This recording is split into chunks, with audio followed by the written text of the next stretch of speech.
የህወሓት አመራሮች ያላቸው ብቸኛ አማራጭ ጊዜ ሳይረፍድ እጃቸውን ለፌዴራል መንግስት መስጠት መሆኑን የቀድሞው የህወሓት መስራች ዶክተር አረጋዊ በርሄ ገለጹ። አቶ ክርስቲያን ታደለ የመንግስትን የምህረት ቅድመ ሁኔታ መቀበላቸው ተሰምቷል። ከአማራ ክልል ቀውስ ጋር በተያያዘ በሽብር ተከሰው በእስር ላይ የሚገኙ በርካታ ያሉ ታሳሪዎች መንግስት ያቀርበላቸውን በቅድመ ሁኔታ የታሰረ የምህረት መጠየቂያ ሰነድ መፈረማቸውን ዋዜማ ሬዲዮ ዘግቧል። ዝርዝር ይዘናል። የኤርትራ ሉዓላዊነት ለድርድር የሚቀርብ አይደለም ሲል የማስታወቂያ ሚኒስትር አስታወቀም። አሁን ባለው የኤርትራ ኢትዮጵያ ውጥረት የኤርትራ ሉዓላዊነት ለድርድር የማይቀርብ መሰረታዊ ጥያቄ ነው ሲሉ የኤርትራው ማስታወቂያ ሚኒስትር ገልጸዋል። ተጨማሪ ይዘናል። ፕሬዚዳንት ዶናልድ ትራምፕ ከኢራን ጋር ተደርሶ የነበረውን የመግባቢያ ሰነድ ፊርማ አሜሪካ ማራዘም እንደማትፈልግ አሳውቋል። እንዲሁም ኢራን እጅ መስጠት አለባት ሲሉም ገልጸዋል። የኢትዮጵያ ሀገራዊ ምክክር ኮሚሽን የአማራ ብሔራዊ ንቅናቄ አብን ያቀረበውን የገለልተኛና አካታችነት ውንጀላ እንደማይቀበለው አመለከተ። ምክክር ኮሚሽኑ በአማራ ብሔራዊ ንቅናቄ አብን በኩል ሂደቱ አካታችና አሳታፊ አይደለም በሚል የቀረበበትን ድምዳሜ እንደማይቀበለውና የትኛውንም አካል ያላገለለ ነፃና ገለልተኛ የምክክር ሂደት እየመራ እንደሚገኝም አስታውቋል። ተጨማሪ መረጃ ይዘናል። የተከበራችሁ የቻናላችን ቤተሰቦች እስከ መጨረሻው ድረስ አብራችሁን እስቆዩ። እነዚህን በዝርዝር ታደምጣላችሁ። ለቻናላችን አዲስ የሆናችሁ ቻናላችንን ላይክ እና ሰብስክራይብ በማድረግ ቤተሰብ ሆኖ ወደ ዝርዝር መረጃዎች እንሻገራለን።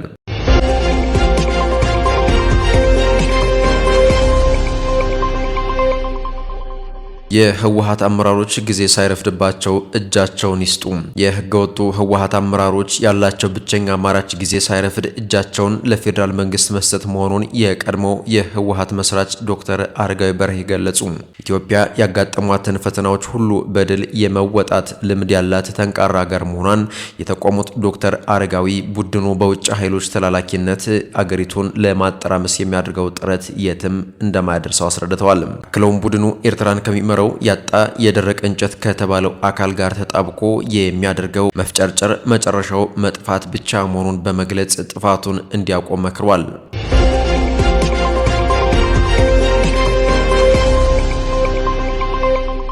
አቶ ክርስቲያን ታደለ የመንግስትን የምህረት ቅድመ ሁኔታ መቀበላቸው ተሰምቷል። ከአማራ ክልል ቀውስ ጋር በተያያዘ በሽብር ተከሰው በስር ላይ የሚገኙ በርከት ያሉ ታሳሪዎች መንግስት ያቀረበላቸውን በቅድመ ሁኔታ የታሰረ የምህረት መጠየቂያ ሰነድ መፈረማቸውን ዋዜማ ሬዲዮ ዘግቧል። የህዝብ ተወካዮች ምክር ቤት አባሉ ክርስቲያን ታደለን ረዳት ፕሮፌሰር ማረጉ ቢያባይንን ጨምሮ በርካታ እስረኞች የምህረት መጠየቂያውን በመሙላት ስምምነታቸውን እንደገለጹ ምንጮች እንደነገሩት ዘገባው ጠቅሷል። 5 ጋዜጠኞችንና ፖለቲከኞችን ጨምሮ 30 ያህል እስረኞች ግን ሰነዱን አንፈርምም ማለታቸው ታውቋል።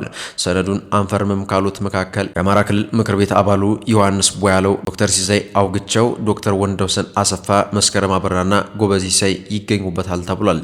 የምህረት ሰነዱን እንዲፈርሙ የቀረበላቸው እስረኞች 300 ገደማ እንደሚጠጉም ታውቋል።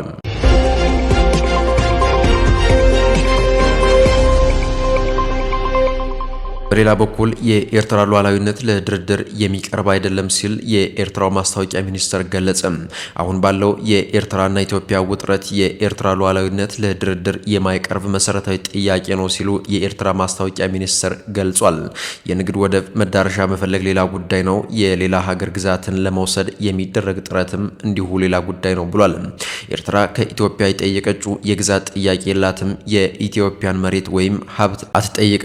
እንዲሁም ኢትዮጵያ በዓለም አቀፍ ደረጃ እውቅና ያገኘችውን ድንበሮች መለወጥ አትፈልግም። ኢትዮጵያ በቀጠናው የሚገኙ ወደቦችን በድርድር ለንግድ እንድትጠቀም ኤርትራ ተቃውሞ አታውቅም። በዓለም ላይ የባህር ዳርቻ የሌላቸው ሀገሮች የሌሎች ሀገራትን ሉዓላዊነት ሳይጥሱ የአጎራባች ሀገራት የባህር ዳርቻዎችን በመጠቀም ዓለም አቀፍ ንግድን ያካሂዳሉ። ኤርትራ የሌላ ሀገር ግዛት አትጠይቅም። እንዲሁም ከኢትዮጵያና ከሁሉም ጎረቤት ሀገራት ጋር ሰላማዊና ለሁለቱም ወገኖች ጠቃሚ የሆነ ግንኙነት ለመፍጠር ትሻለች። ድርድር የማይደረግባቸው ጉዳዮች ግን የኤርትራ ሉዓላዊነትና የግዛት አንድነት ናቸው ሲሉም ገልጸዋል።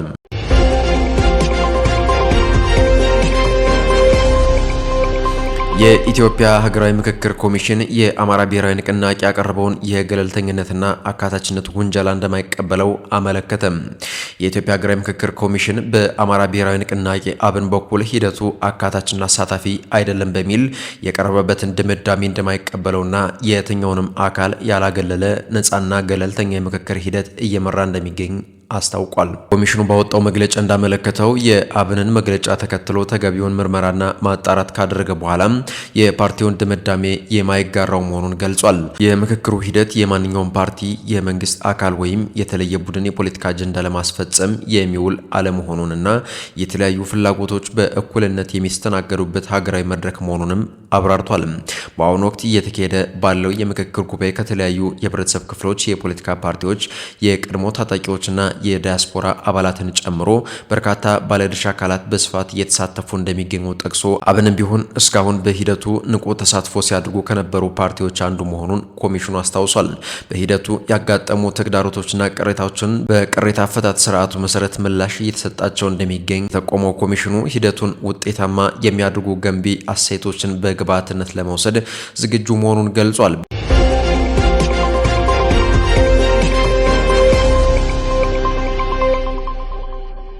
ፕሬዚዳንት ዶናልድ ትራምፕ ከኢራን ጋር ተደርሶ የነበረውን የመግባቢያ ሰነድ ፊርማ አሜሪካ ማራዘም እንደማትፈልግ አሳወቁም። በዋሽንግተንና ቴህራን መካከል ለ60 ቀናት ጦርነቱን ያረግባል በሚል ይፋ ሆኖ የነበረው ሰነድ ሰኞ ነሐሴ 11 2018 ዓ.ም ጊዜው ተጠናቋል። ኢራን መሸነፏን ማመን አለባት በሚል የዛቱት ፕሬዚዳንት ዶናልድ ትራምፕ ዛሬም በኢራን ላይ የበላይነቱን አሜሪካ ወስዳለች ብለው እንደሚያምኑ ተገልጿል። አደገኛው የትራምፕ አቋም በኢራን ላይ ውሃ የማያነሳ ሀሳብ ተደርጎ በቴህራን በኩል የሚወሰድ ሆኗል። ፕሬዝዳንቱ ሀገራቸው ከአብዮታዊ ዘቡ ጋር እየተደራደረች ነው ቢሉም አይአርጂሲ በፍጹም ከትራምፕ አስተዳደር ጋር ንግግር የለኝም ሲል አስተባብሏል። ትራምፕ ኢራን ሙሉ በሙሉ እጅ መስጠት አለባት ማለታቸውም በጦር ሜዳ ያለውን ሁኔታ በትክክል ካለመገምገም የተነሳ ያጋሩት ሀሳብ እንደሆነ ያሳያል በሚልም የጦር አዋቂዎች ተችተዋቸዋል።